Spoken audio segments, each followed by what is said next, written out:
Tuloy na paghahanap. 11 ng Setyembre kaya't palibhasa'y napapaligiran din tayo ng napakaraming ulap ng mga saksi, iwaksi natin ang bawat bigat, at ang kasalanan na madaling bumabagabag sa atin. At may pagtitiis sa takbuhan na inilagay sa harap natin. Hebreo Kapitulo 12 Versikulo 1. UL 268.1 Ang mga embahador ng Diyos ay dapat maging isang halimbawa sa mundong hindi naniniwala at sa kawan ng Diyos sa mga salita, sa espiritu, at sa pagkatao. Dapat silang maging isa sa puso. Nanalangin si Kristo sa kanyang Ama na mangyari ito, at dapat nilang sagutin ang panalangin iyon sa paggawa ng kalooban ng Diyos, sa pagmamahalan sa isa't isa. Sa pagpapahalaga sa isa't isa, hindi patuloy na naghahanap ng kapintasan, at nagbabantay upang makahanap ng isang bagay na maaari nilang iwasan. UL 268.2 Kung sila ay tumitingin kay Jesus na siyang may akda at tagapagtapos ng kanilang pananampalataya, hindi nila isasaalang-alang ang kanilang mahalagang mga sarili ng may labis na pagmamalasakit. Sila ay maghihintay at masigasig na makikinig upang tanggapin ang kanilang mga utos mula sa kapitan ng kanilang kaligtasan, at hindi nila sasabihin, gaya ng ginawa ni Pedro, Panginoon.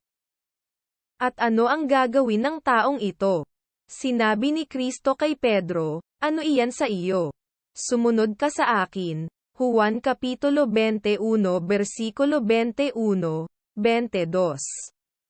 Hindi natin dapat alisin ang ating mga mata kay Jesus. UL 268.3 Ibinigay ng Diyos sa bawat tao ang kanyang gawain.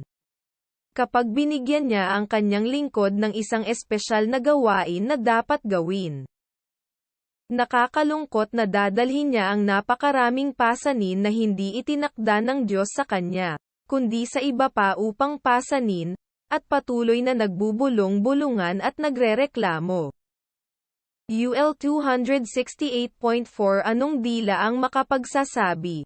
Anong panulat ang maaaring bakas at ihayag?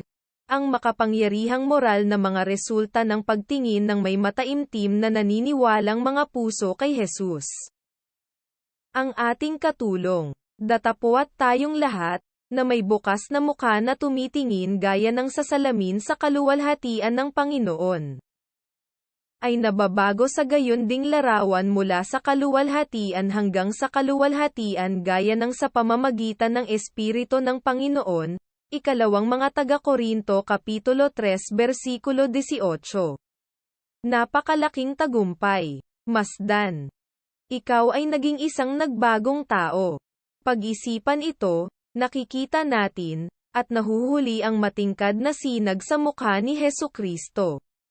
Tumatanggap kami ng abot ng aming makakaya. Huwag tayong huminto sa pag-aaway dahil sa mga pangyayari, ngunit panatilihing nakikita si Kristo. Sa pamamagitan ng pagbabagong kapangyarihan ng Espiritu Santo tayo ay natutulad sa larawan ng pinagpalang bagay na ating nakikita.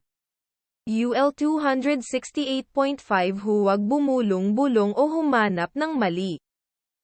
Sa pagtingin kay Jesus, ang larawan ni Kristo ay nakaukit sa kaluluwa at nababanaag pabalik sa espiritu, sa mga salita, sa tunay na paglilingkod para sa ating kapwa.